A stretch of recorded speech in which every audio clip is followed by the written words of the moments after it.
Grandma, Yes, baby? why can't I help the screaming lady? Never bother a banshee baby girl. They'll steal you, and you're all for my own.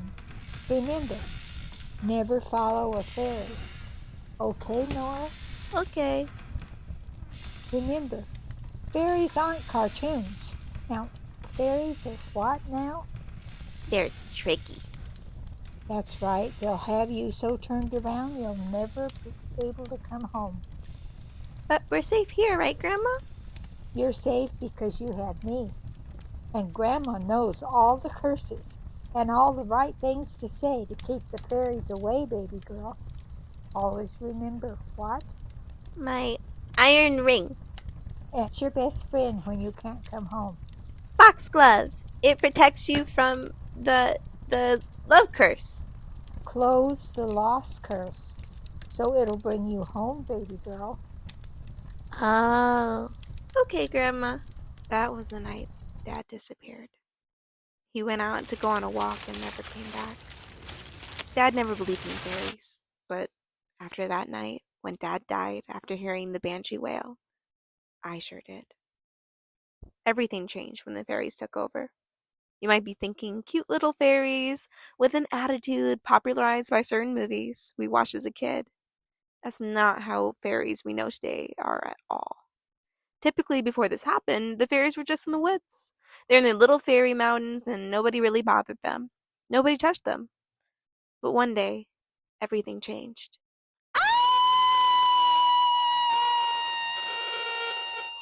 There stood in front of me was a beautiful, silver-haired young woman in a long gown of white, just screaming. Oh no, someone in my family's gonna die! I ran. Grandma! Grandma! Grandma! Oh no, Mom! Grandma, have you seen Mom? Calm down, Nora. Deep breath. What happened? No. I need Mom. Where'd she go? Where's Clarice? Well, your mom is at the market, and Clarice is with some friends swimming in the river. Grandma, did you hear it? It was so terrible.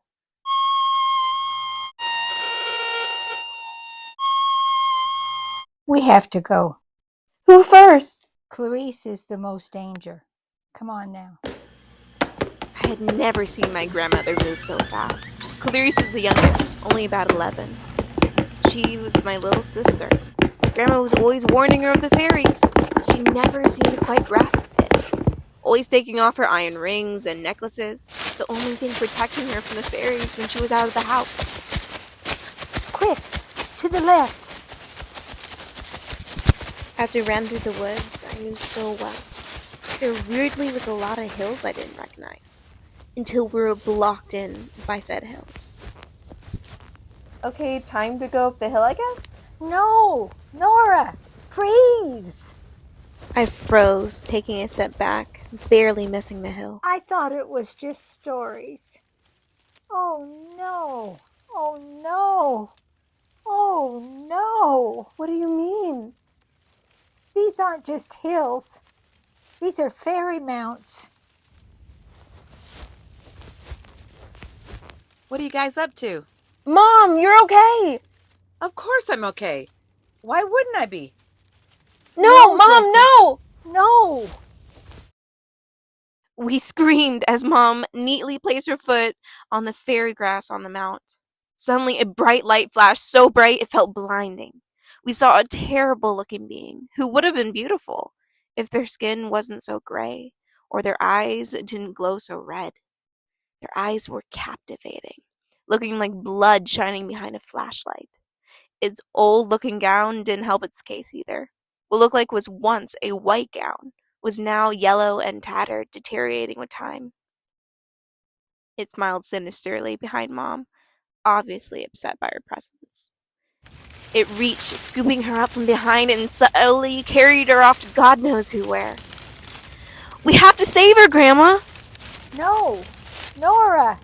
No! Without much of a thought, besides I want my mom, I stepped on the fairy mount. Ran up it, actually, trying to chase whatever the hell took my mom. It wasn't long before I was scooped up, too. These beings moved so majestically, you could barely even hear them. I could scream, I could fight, but what's the point? The grip they had on me made me feel like I was paper. So light, so easy to carry. They moved and it sounded like rustling in the trees, and I no longer wondered how these beings were hardly ever seen or heard. Is this what happened to Dad? I thought. It must have been. He was always so careless. Went on a walk and then stepped on a fairy mount, and here we are.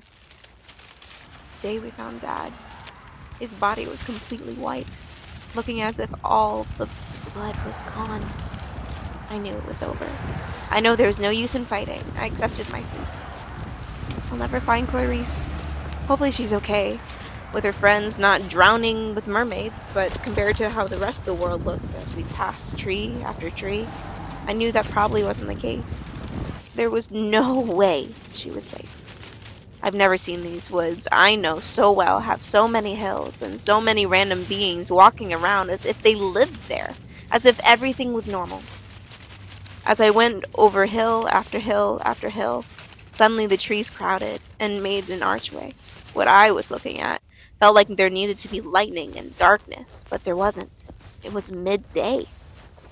What we were looking at was an old, broken castle, its chains off the drawbridge, permanently fixed to the ground.